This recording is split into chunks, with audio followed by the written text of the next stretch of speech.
ഇന്നലെ mental health ഡേയോടനുബന്ധിച്ച് ഒരു ചടങ്ങിൽ പങ്കെടുക്കേണ്ടതുണ്ടായിരുന്നു എനിക്ക്. പരിപാടി കഴിഞ്ഞ് ഓഡിറ്റോറിയത്തിൽ നിന്ന് പുറത്തിറങ്ങുമ്പോൾ ഒരു അച്ഛനും അമ്മയും അവരുടെ 12 വയസ്സ് തോന്നിക്കുന്ന ഒരു കൊച്ചുകുട്ടിയും എൻ്റെ അടുത്തേക്ക് വന്നു. ആ അമ്മയാണ് സംസാരിച്ചു തുടങ്ങിയത്. ഇവൻ ഞങ്ങളുടെ ഒരു മകൻ. വളരെ ലാളനയോടുകൂടിയാണ് ഇവനെ ഞങ്ങൾ വളർത്തിയത്. ഒരു പ്രതിസന്ധികളെയും നേരിടാതെ അവൻ ഒരുപാട് സ്നേഹിച്ചു ഞങ്ങൾ. ഒരു പ്രശ്നങ്ങളും അവൻ്റെ മുമ്പിൽ ഉണ്ടായിരുന്നില്ല. ഒരു ബുദ്ധിമുട്ടുകളും അവൻ്റെ മുമ്പിൽ ഉണ്ടായിരുന്നില്ല. ഇന്ന് ഞങ്ങൾ അനുഭവിക്കുന്ന പ്രശ്നം, അവന് മുറിയിൽ ഒറ്റയ്ക്കിരിക്കാൻ പേടി, പുറത്തിറങ്ങി ഒറ്റയ്ക്ക് പോകുവാൻ പേടി, സ്കൂളിലേക്ക് പോകുന്ന സമയത്ത് ആരെങ്കിലും നോക്കിക്കഴിഞ്ഞാൽ ഭയം. ഇതാണ് പ്രശ്നം.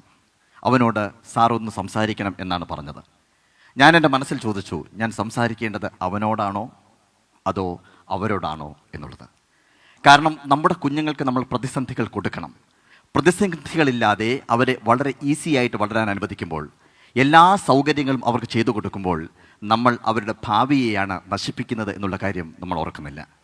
ഹാരി ഹുദിനി എന്ന് പറയുന്ന വിഖ്യാത മാന്ത്രികൻ പറയുന്നുണ്ട്, stone walls do not a prison make nor iron walls a cage. ഒരിക്കലും കൽഭിത്തികൾ ഒരു തടവറയാകുന്നില്ല, ഇരുമ്പഴികൾ ഒരു ജയിലാകുന്നില്ല. നമുക്ക് പ്രതിസന്ധികളെ തട്ടിത്തെറിപ്പിച്ച് മുന്നേറാനുള്ള സ്വാതന്ത്ര്യം ഉണ്ട്. പക്ഷേ ആ സ്വാതന്ത്ര്യം നമ്മളാണ് കൊടുക്കേണ്ടത്. പ്രതിസന്ധികൾ മുമ്പിലുണ്ടെങ്കിൽ മാത്രമേ കുട്ടികൾക്ക് ജീവിതത്തിൽ വരുന്ന ഒരുപാട് പ്രശ്നങ്ങളെ അതിജീവിക്കാൻ സാധിക്കുകയുള്ളൂ എന്നുള്ളത് നമ്മൾ മാതാപിതാക്കൾ ആദ്യം മനസ്സിലാക്കണം. അങ്ങനെയാണെങ്കിൽ മാത്രമേ അവർക്ക് ഉയരങ്ങൾ കീഴടക്കാൻ സാധിക്കുകയുള്ളൂ. നിങ്ങൾക്കറിയാം, ലോകത്തെ ഏറ്റവും വലിയ പർവ്വതം എവറസ്റ്റ് കൊടുമുടി കീഴടക്കിയത് എഡ്മണ്ട് ഹിലാരിയാണ്. ഹിലാരി നേരിട്ട് ചെന്ന് എവറസ്റ്റ് കൊടുമുടിയെ കീഴടക്കിയതല്ല.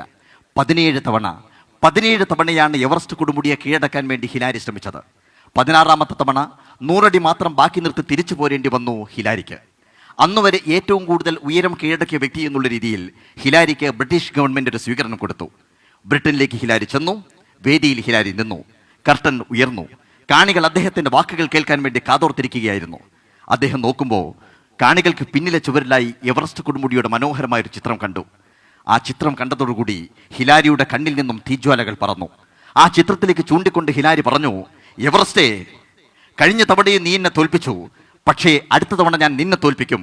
കാരണം നിനക്ക് ഇനി ഉയരാൻ സാധിക്കില്ല, പക്ഷേ എനിക്ക് ഇനിയും എത്രയോ ഉയരുവാൻ സാധിക്കും എന്നുള്ളത്. ഈ ആത്മവിശ്വാസമാണ് നമ്മുടെ കുട്ടികൾക്ക് നമ്മൾ പകർന്നു കൊടുക്കേണ്ടത്. ജീവിതത്തിൽ തോൽവികളുണ്ടാവും. തോൽക്കുന്നത് ഒരിക്കലും ഒരു തെറ്റല്ല, വീഴുന്നത് തെറ്റല്ല.